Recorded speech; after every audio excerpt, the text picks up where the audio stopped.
Introduction. Rich Dad, Poor Dad. Having two dads offered me the choice of contrasting points of view, one of a rich man and one of a poor man.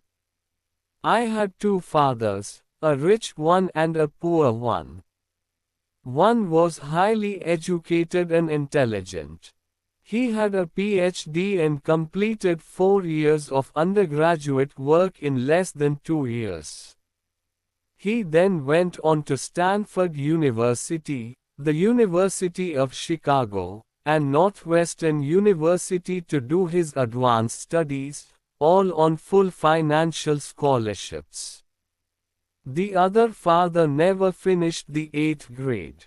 Both men were successful in their careers, working hard all their lives. Both earned substantial incomes. Yet one always struggled financially. The other would become one of the richest men in Hawaii. One died leaving tens of millions of dollars to his family, charities, and his church. The other left bills to be paid. Both men were strong, charismatic, and influential. Both men offered me advice, but they did not advise the same things. Both men believed strongly in education but did not recommend the same course of study. If I had had only one dad, I would have had to accept or reject his advice. Having two dads offered me the choice of contrasting points of view, one of a rich man and one of a poor man. Instead of simply accepting or rejecting one or the other, I found myself thinking more, comparing, and then choosing for myself. The problem was that the rich man was not rich yet, and the poor man was not yet poor. Both were just starting out on their careers, and both were struggling with money and families. But they had very different points of view about money. For example, one dad would say, "The love of money is the root of all evil." The other said, "The lack of money is the root of all evil." As a young boy, having two strong fathers both influencing me was difficult. I wanted to be a good son and listen, but the two fathers did not say the same things. The contrast in their points of view, particularly about money, was so extreme that I grew curious and intrigued. I began to start thinking for long periods of time about what each was saying. Much of my private time was spent reflecting, asking myself questions such as, "Why does he say that?" And then asking the same question of the other dad's statement. It would have been much easier to simply say, "Yeah, he's right. I agree with that." Or to simply reject the point of view by saying, "The old man doesn't know what he's talking about." Instead, having two dads whom I loved forced me to think and ultimately choose a way of thinking for myself. As a process, choosing for myself turned out to be much more valuable in the long run than simply accepting or rejecting a single point of view. One of the reasons the rich get richer, the poor get poorer, and the middle class struggles in debt is that the subject of money is taught at home, not in school. Most of us learn about money from our parents. So what can poor parents tell their child about money? They simply say, "Stay in school and study hard."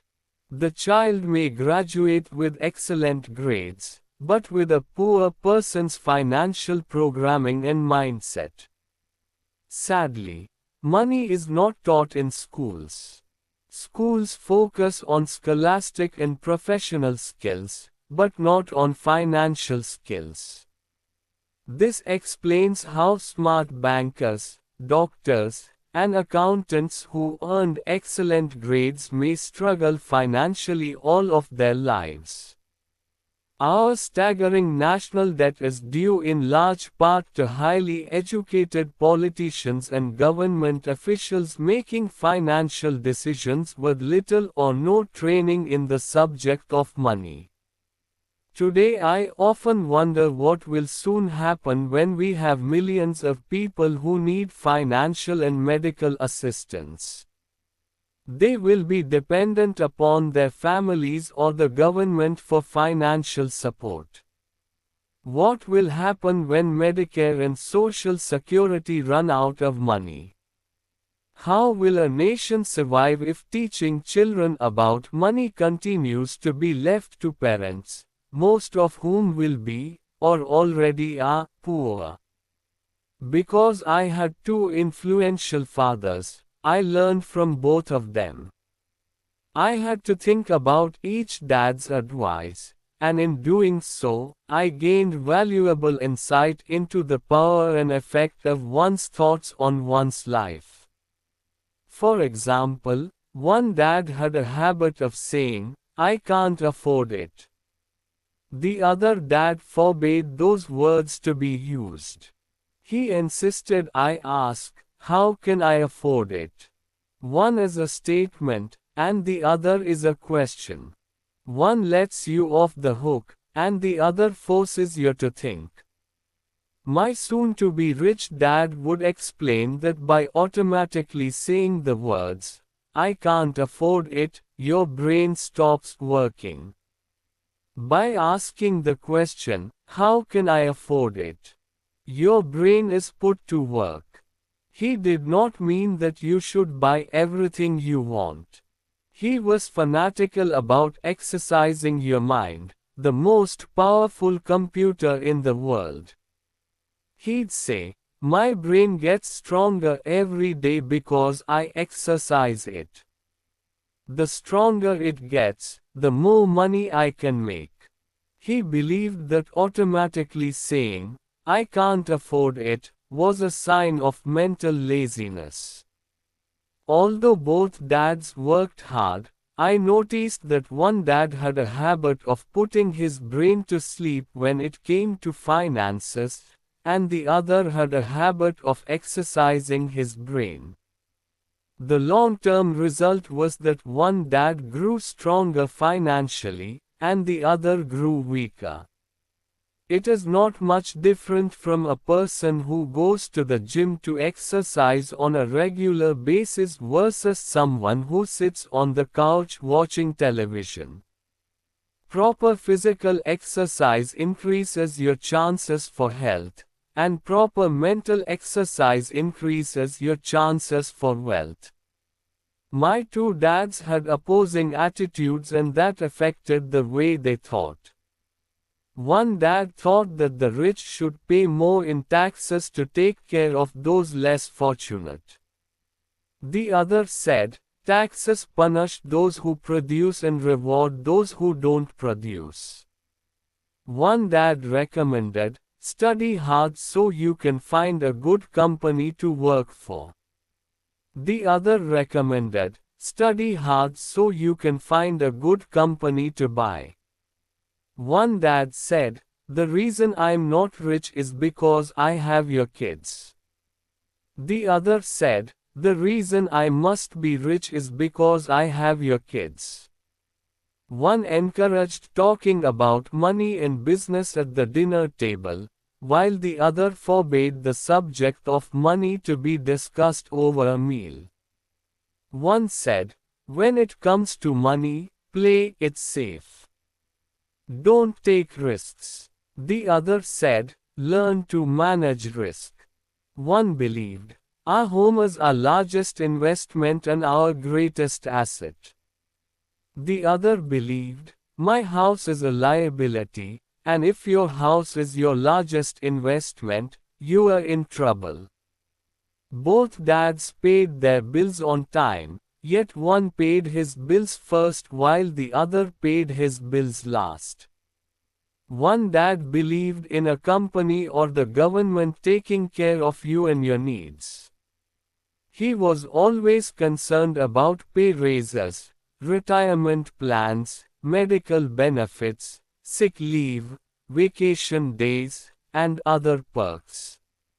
He was impressed with two of his uncles who joined the military and earned a retirement and entitlement package for life after 20 years of active service.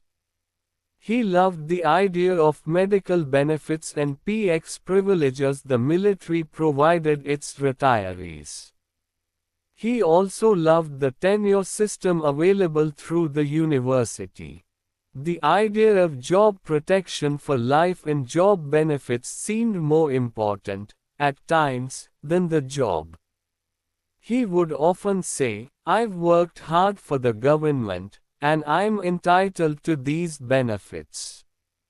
The other believed in total financial self-reliance. He spoke out against the entitlement mentality and how it created weak and financially needy people.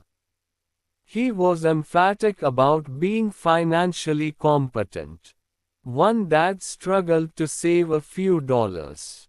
The other created investments. One dad taught me how to write an impressive resume so I could find a good job. The other taught me how to write strong business and financial plans so I could create jobs. Being a product of two strong dads allowed me the luxury of observing the effects different thoughts have on one's life. I noticed that people really do shape their lives through their thoughts. For example, my poor dad always said, "I'll never be rich." And that prophecy became reality. My rich dad, on the other hand, always referred to himself as rich. He would say things like, "I'm a rich man, and rich people don't do this." Even when he was flat broke after a major financial setback, he continued to refer to himself as a rich man. He would cover himself by saying, "There is a difference between being poor and being broke. Broke is temporary. Poor is eternal." My poor dad would say, "I'm not interested in money," or "money doesn't matter." My rich dad always said, "Money is power." The power of our thoughts may never be measured or appreciated. But it became obvious to me as a young boy that it was important to be aware of my thoughts and how I expressed myself. I noticed that my poor dad was poor, not because of the amount of money he earned, which was significant, but because of his thoughts and actions. As a young boy having two fathers, I became acutely aware of being careful about which thoughts I chose to adopt as my own. Should I listen to my rich dad or to my poor dad? Although both men had tremendous respect for education and learning, they disagreed about what they thought was important to learn. One wanted me to study hard, earn a degree, and get a good job to earn money. He wanted me to study to become a professional, an attorney or an accountant, and to go to business school for my MBA.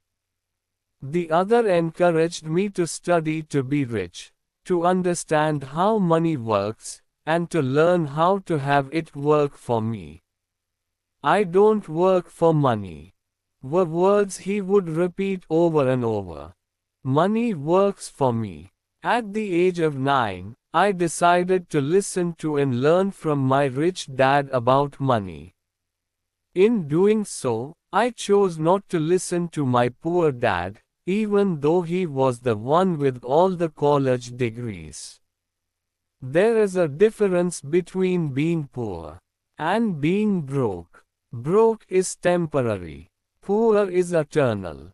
A lesson from Robert Frost. Robert Frost is my favorite poet. Although I love many of his poems, my favorite is The Road Not Taken. I use its lesson almost daily. The road not taken. Two roads diverged in a yellow wood. And sorry I could not travel both and be one traveler.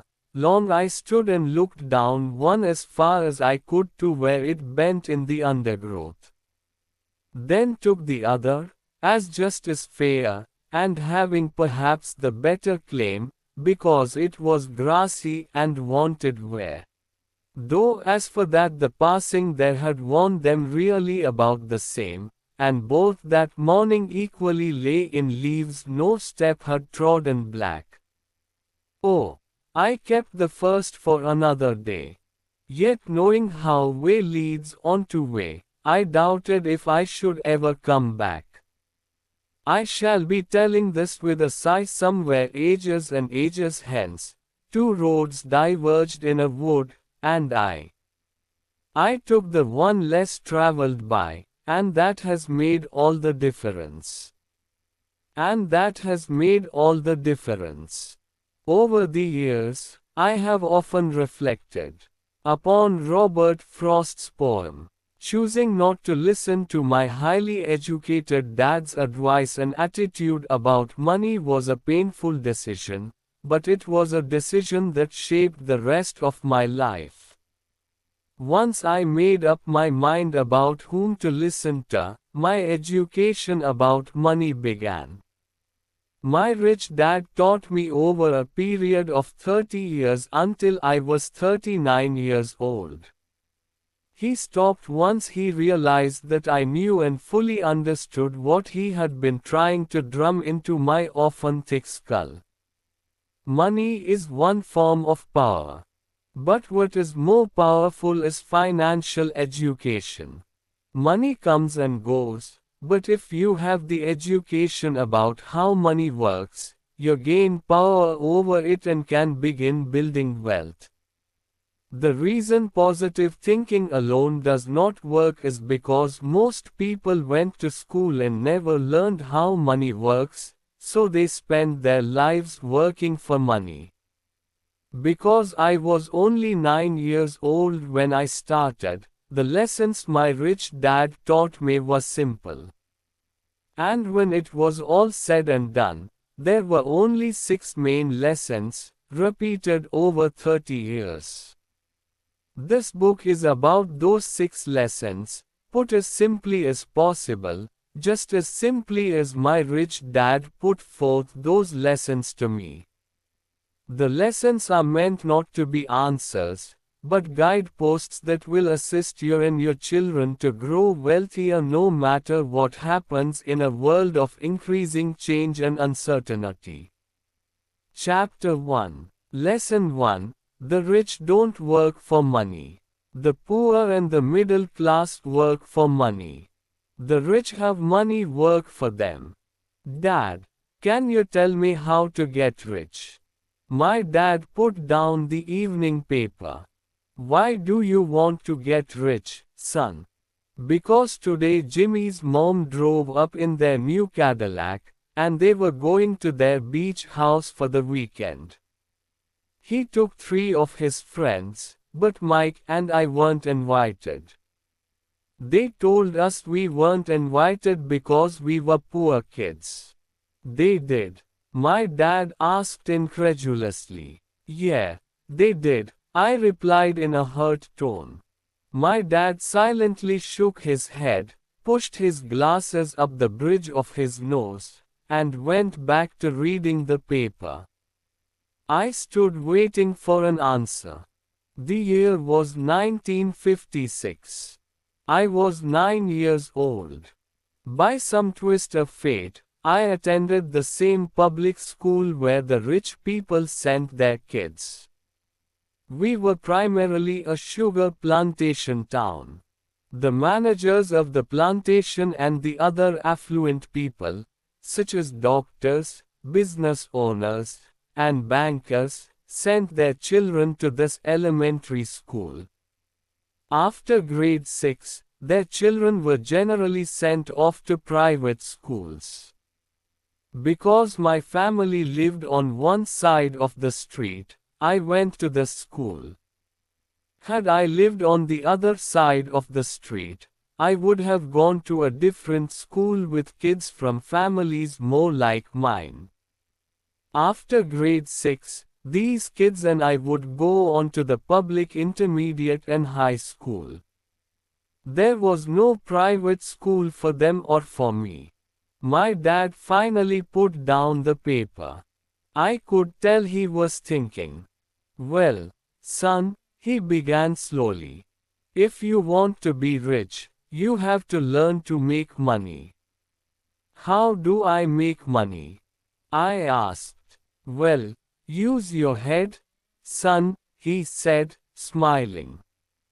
Even then I knew that really meant, that's all I'm going to tell you, or, I don't know the answer, so don't embarrass me. A partnership is formed. The next morning, I told my best friend, Mike, what my dad had said. As best as I could tell, Mike and I were the only poor kids in the school. Mike was also in the school by a twist of fate. Someone had drawn a jog in the line for the school district, and we wound up in school with the rich kids. We weren't really poor, but we felt as if we were because all the other boys had new baseball gloves, new bicycles, new everything. Mom and Dad provided us with the basics, like food, shelter, and clothes. But that was about it. My dad used to say, if you want something, work for it. We wanted things, but there was not much work available for 9-year-old boys. So what do we do to make money? Mike asked. I don't know, I said. But do you want to be my partner? He agreed, and so on that Saturday morning, Mike became my first business partner. We spent all morning coming up with ideas on how to make money. Occasionally we talked about all the cool guys at Jimmy's beach house having fun. It hurt a little, but that hurt was good, because it inspired us to keep thinking of a way to make money. Finally, that afternoon, a bolt of lightning struck. It was an idea Mike got from a science book he had read. Excitedly, we shook hands, and the partnership now had a business. For the next several weeks, Mike and I ran around our neighborhood, knocking on doors and asking our neighbors if they would save their toothpaste tubes for us. With puzzled looks, most adults consented with a smile. Some asked us what we were doing, to which we replied, we can't tell you. It's a business secret. My mom grew distressed as the weeks wore on. We had selected a site next to her washing machine as the place we would stockpile our raw materials. In a brown cardboard box that at one time held catsup bottles, a little pile of used toothpaste tubes began to grow. Finally my mom put her foot down. The sight of her neighbor's messy, crumpled, used toothpaste tubes had gotten to her. What are you boys doing? She asked. And I don't want to hear again that it's a business secret. Do something with this mess, or I'm going to throw it out. Mike and I pleaded and begged, explaining that we would soon have enough and then we would begin production. We informed her that we were waiting on a couple of neighbors to finish their toothpaste so we could have their tubes. Mom granted us a 1-week extension. The date to begin production was moved up, and the pressure was on. My first partnership was already being threatened with an eviction notice by my own mom. It became Mike's job to tell the neighbors to quickly use up their toothpaste, saying their dentist wanted them to brush more often anyway. I began to put together the production line. One day my dad drove up with a friend to see two 9-year-old boys in the driveway with a production line operating at full speed. There was fine white powder everywhere. On a long table were small milk cartons from school, and our family's hibachi grill was glowing with red-hot coals at maximum heat. Dad walked up cautiously, having to park the car at the base of the driveway since the production line blocked the carport. As he and his friend got closer, they saw a steel pot sitting on top of the coals in which the toothpaste tubes were being melted down. In those days, toothpaste did not come in plastic tubes. The tubes were made of lead. So once the paint was burned off, the tubes were dropped in the small steel pot. They melted until they became liquid, and with my mom's pot holders, we poured the lead through a small hole in the top of the milk cartons. The milk cartons were filled with plaster of Paris. White powder was everywhere. In my haste, I had knocked the bag over, and the entire area looked like it had been hit by a snowstorm. The milk cartons were the outer containers for plaster of Paris molds. My dad and his friend watched as we carefully poured the molten lead through a small hole in the top of the plaster of Paris cube. "Careful," my dad said. I nodded without looking up. Finally, once the pouring was through, I put the steel pot down and smiled at my dad. "What are you boys doing?" he asked with a cautious smile. "We're doing what you told me to do. We're going to be rich," I said. "Yup," said Mike, grinning and nodding his head. "We're partners. And what is in those plaster molds?" my dad asked. "Watch," I said. "This should be a good batch." With a small hammer, I tapped at the seal that divided the cube in half. Cautiously, I pulled up the top half of the plaster mold and a lead nickel fell out. "Oh, no," my dad exclaimed. "You're casting nickels out of lead." "That's right," Mike said. "We're doing as you told us to do. We're making money." My dad's friend turned and burst into laughter. My dad smiled and shook his head. Along with a fire and a box of spent toothpaste tubes, in front of him were two little boys covered with white dust smiling from ear to ear. He asked us to put everything down and sit with him on the front step of our house. With a smile, he gently explained what the word, counterfeiting, meant. Our dreams were dashed. "You mean this is illegal?" asked Mike in a quivering voice. "Let them go," my dad's friend said. "They might be developing a natural talent." My dad glared at him. "Yes, it is illegal," my dad said gently. "But you boys have shown great creativity and original thought. Keep going. I'm really proud of you." Disappointed, Mike and I sat in silence for about 20 minutes before we began cleaning up our mess. The business was over on opening day. Sweeping the powder up, I looked at Mike and said, "I guess Jimmy and his friends are right. We are poor."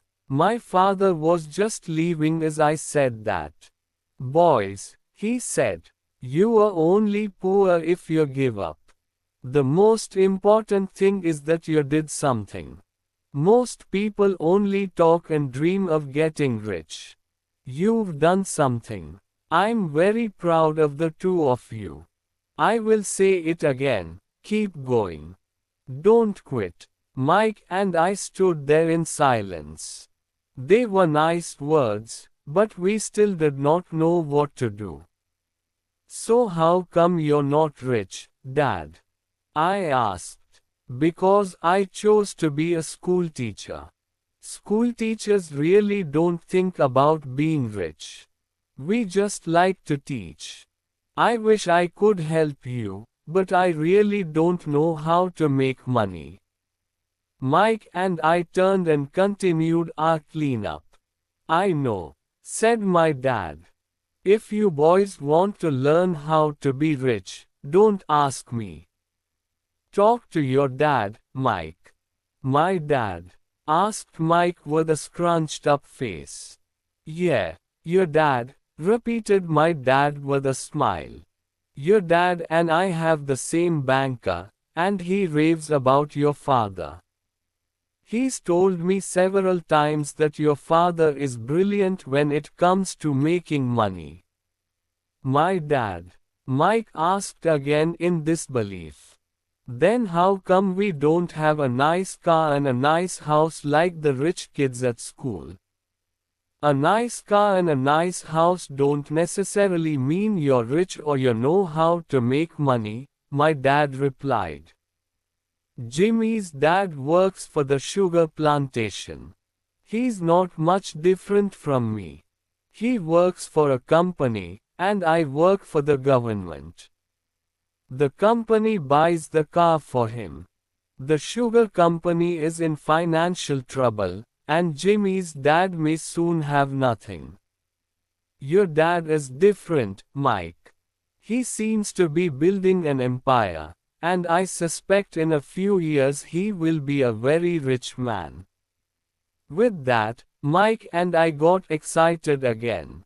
With new vigor, we began cleaning up the mess caused by our now defunct first business. As we were cleaning, we made plans for how and when to talk to Mike's dad. The problem was that Mike's dad worked long hours and often did not come home until late. His father owned warehouses, a construction company, a chain of stores, and 3 restaurants. It was the restaurants that kept him out late. Mike caught the bus home after we had finished cleaning up. He was going to talk to his dad when he got home that night and ask him if he would teach us how to become rich. Mike promised to call as soon as he had talked to his dad, even if it was late.